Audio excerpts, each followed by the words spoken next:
Do you hear that? That is the sound of one of the biggest, heaviest, most massive creatures to have ever walked planet Earth. Is it a rhinoceros? Nope. It would take 33 rhinos to match the weight of this animal. Is it an elephant? Good guess, but again, nope. It would take 12 elephants put together to match the size of this lumbering beast. Is it a Tyrannosaurus Rex? You're getting closer, but this animal was way bigger than a T-Rex. Is it Bigfoot? Nope, but this animal did have big feet. This animal's footprint was almost the length of an average-sized adult laying down. Now I doubt you'll guess. Is it an Argentinosaurus? Yeah. How did you know? I thought of the biggest animal I could think of. You kids are so smart. And don't you forget it. Anyway, my name is Jack Horner, and I'm a paleontologist. And I've spent my life studying dinosaurs. I absolutely love dinosaurs. And that's just what the Argentinosaurus is, a dinosaur. Do you want to learn more about the Argentinosaurus? You bet. Good. To start, the Argentinosaurus is a sauropod. I thought you said it was a dinosaur. A sauropod is a special kind of dinosaur. All sauropods have 4 things in common. 1, they all walk on 4 thick legs, like an elephant. 2, they have really long tails and really long necks, like a giraffe's. 3, they are all herbivores. Do you know what a herbivore eats? Plants? Right. A herbivore is an animal that only eats plants. Sauropods liked using their long necks to reach into tall trees and eat leaves. And the 4th thing about sauropods are they are really, really, really big. I'm talking massive. In fact, the biggest animals to ever walk on land in the history of the entire world were sauropods. So sauropods walked on 4 legs, had a long neck and tail, ate plants and were huge? I think I know a bunch of dinosaurs like that. All right, if you can think of other kinds of sauropods, say them now. What about the Brachiosaurus? Yep, that's another sauropod, as are the Diplodocus, Apatosaurus, Dreadnoughtosaurus, and lots of others. And which one was the biggest? Let me see. Body mass by volume, carry the 2. The answer is, we're not sure. Why not? It's really hard to find a complete dinosaur skeleton, so scientists have to make their best guess based on what they have. But many think that the biggest sauropod, and thus the biggest land animal, is, drum roll please, the Argentinosaurus. Speaking of skeletons, do you want to know how the Argentinosaurus was first discovered? Sure. The Argentinosaurus was discovered by accident. A farmer was digging in his field in 1987. 1987? That was a long time ago. Thanks for making me feel old. Anyway, he was digging in his field, and he came across what he thought was a giant piece of fossilized tree, but was actually the leg bone of an Argentinosaurus. He got a leg bone confused with the tree? These bones must be gigantic. But what does fossilized mean? When something is fossilized, it means that parts of dead animals or plants, like trees or dinosaur bones, get replaced by the minerals and rocks which keep the shape of the parts for a long, long time, sometimes for hundreds of millions of years. When something becomes fossilized, they become fossils, and fossils are the reason why we know about dinosaurs at all. Every dinosaur bone we find is a fossil. I get it. After the farmer figured out it was a dinosaur leg bone, dinosaur experts known as paleontologists found even more fossilized bones of this dinosaur and realized it was a new species of dinosaur that people never knew existed. 2 paleontologists, Jose Bonaparte and Rudolfo Coria, named the newly discovered dinosaur the Argentinosaurus. Can anybody listening guess why they decided to name it the Argentinosaurus? If you think you know, say it now. I think I know. It's because the Argentinosaurus was found in Argentina. Ding, ding, ding. We have a winner. What do I win? The satisfaction.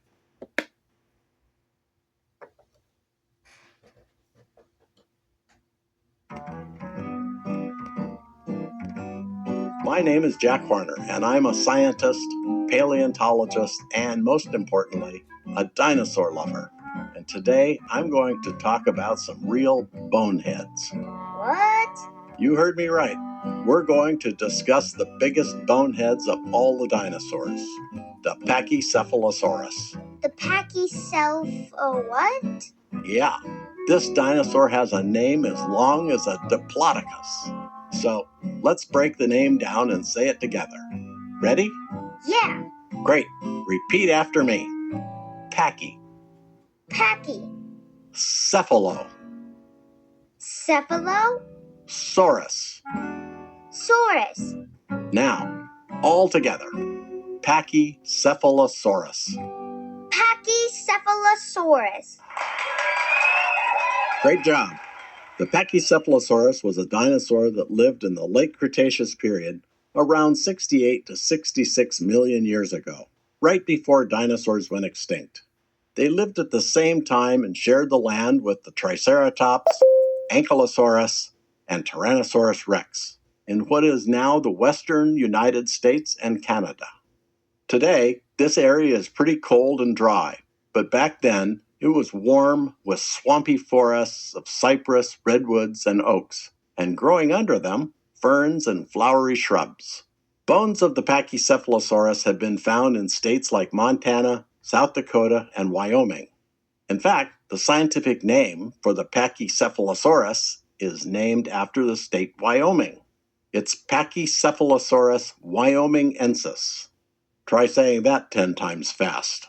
I don't think I will. Haha, fair enough. But how are Pachycephalosaurs the biggest buttheads of the dinosaurs? I didn't say buttheads. I said boneheads. But I suppose they were the biggest buttheads as well, because many people associate.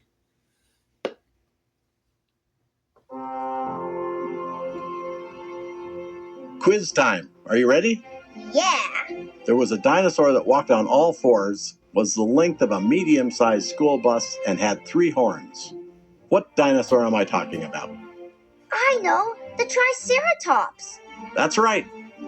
My name is Jack Horner, and I'm a paleontologist and have spent my life studying dinosaurs.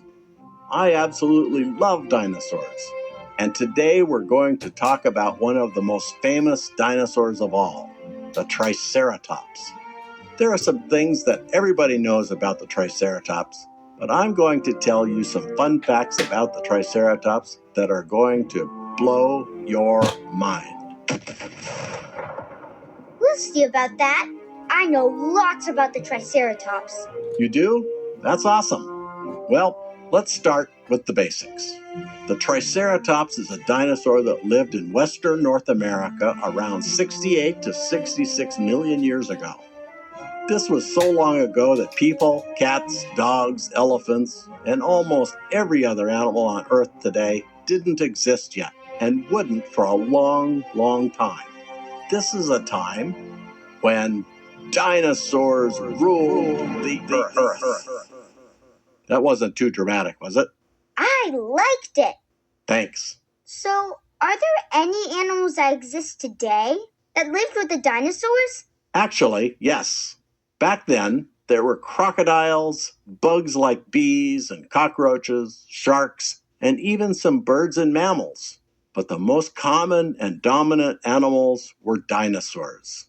And one of the most common dinosaurs of this time was the Triceratops. How do we know that?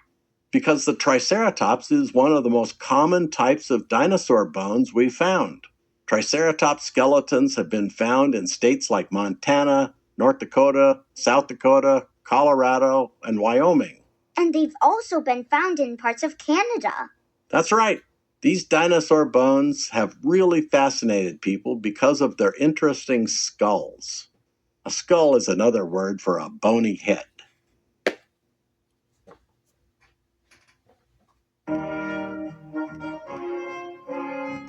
My name is Jack Horner, and I have one of the best jobs in the whole world. Are you a professional ice cream taste tester?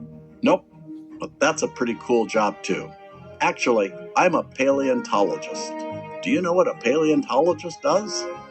They look for dinosaur bones. Well, that's what paleontologists are famous for, but finding dinosaur bones is only part of what we do.